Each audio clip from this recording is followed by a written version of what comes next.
থাকতে মূল্য দিতে শেখো প্রিয়, হারিয়ে যাওয়ার পর বুঝে কি হবে বলো।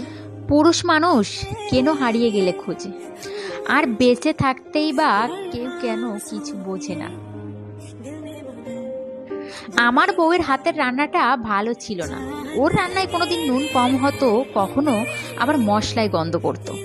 মা অনেক বকাবকি করতো, এটা কি রান্না করেছো, মুখে তোলা যাচ্ছে না।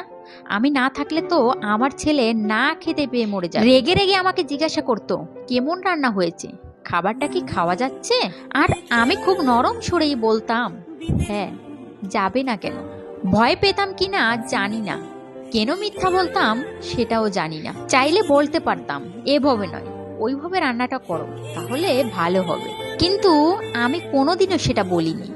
একদিন অফিসে খাবারের বাটি খোলার সঙ্গে সঙ্গে খুব সুন্দর ঘ্রাণ আসলো। বিয়ের 7 মাসেও এই ঘ্রাণ আমি ওর রান্নায় কখনোই পাইনি।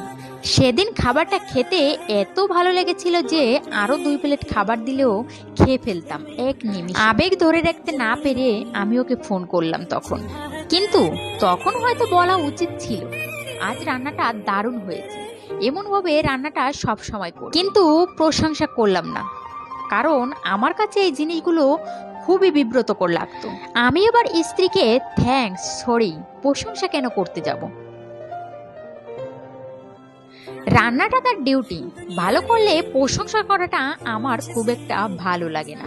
আমি তাকে ফোন করে বললাম, শুনেছো আজকে না মার্কেটে যেতে চেয়েছিলে, রেডি হয়ে আমার অফিসে 5টার সময় চলে এসো। বউ ব্যাপক খুশি হয়ে গেল, আচ্ছা বলে ফোনটাও রেখে দিল। তারপরে আমি আমার অফিস শেষ করলাম। অফিস শেষ করার পর দেখলাম ঘড়িতে 5টা 10 বাজে। তারপরে আবার ফোন করলাম বউকে। ফোনের পর ফোন করতে লাগলাম, কিন্তু ফোনটা আর সে ধরছে না।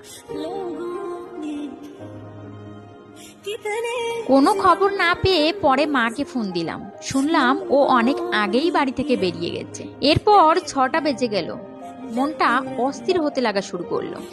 এদিক সেদিক খোঁজা শুরু করলাম, হাতের ফোনটা দিয়ে কল দিয়েই যাচ্ছিলাম। এরপর একজন ফোনটা ধরলো, দৌড়ে গেলাম। ফ্লাইওভার পার হওয়ার সময় বাসে চাপা খেয়েছে বউ আমার, তার পা দুটোই নাকি ওখানেই ঝুলছিল। ফোন ধরলো এক সার্জেন্ট, সে বলল এতক্ষণ ফোনটা তারা খেয়াল করেনি, তাই ফোনটা রিসিভও করতে পারিনি। আমি তড়িঘড়ি হাসপাতালের দিকে ছুটে গেলাম, কিন্তু আমাকে ডাক্তার দেখতে দিল না। বারবার আমি তাদের কাছে অনুরোধ করলাম আমাকে একবার দেখানোর জন্য, কিন্তু আমাকে দেখতে দিল না। ডাক্তার বলল ভীষণ খারাপ অবস্থায় আপনার বউয়ের, আপনি দেখতে পারবেন না। প্রায় 4 ঘন্টা পর ডাক্তার আমাকে ডেকে বলল, পাটা তো কেটে বাদ দিয়েছি, প্রচুর রক্তক্ষরণ হয়েছে ওর, কিন্তু জ্ঞানও নেই ওর। ভোর হয়ে গেল, সারাক্ষণ এদিক ওদিক ছটফট করছি একবার শুধু দেখার জন্য। এরপর নার্স এসে বলল, আপনি গিয়ে একবার দেখে আসুন, জ্ঞান ফিরেছে। আইসিইউতে ঢুকতেই বুকের ভেতরটা কেঁপে উঠল। ওর দুটো পা নেই, এমনকি চেহারায় কোনো মেকআপ নেই। কাটা ছেঁড়া দাগ ওর পুরো মুখে, কিন্তু আজকে ওকে অনেক সুন্দর লাগছিল। সামনে গিয়ে কেন যেন আমার মুখ থেকে বের হয়ে গেল, তোমাকে আজ খুব সুন্দর লাগছে। ওর মুখে অক্সিজেন মাস্ক, হাতে প্লাস্টার, সম্ভবত হাত ধরতে চেয়েছিল আমার।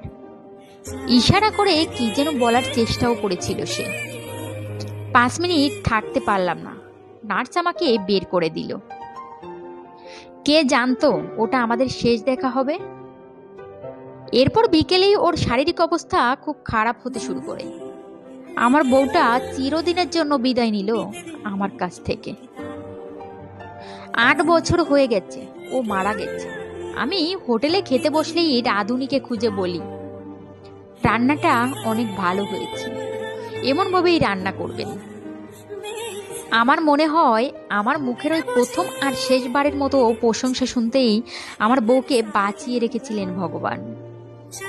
এখনো খুব আফসোস হয় সেদিনকার কথা, ফোনে একবার বলা দরকার ছিল। রান্নাটা অনেক ভালো হয়েছিল।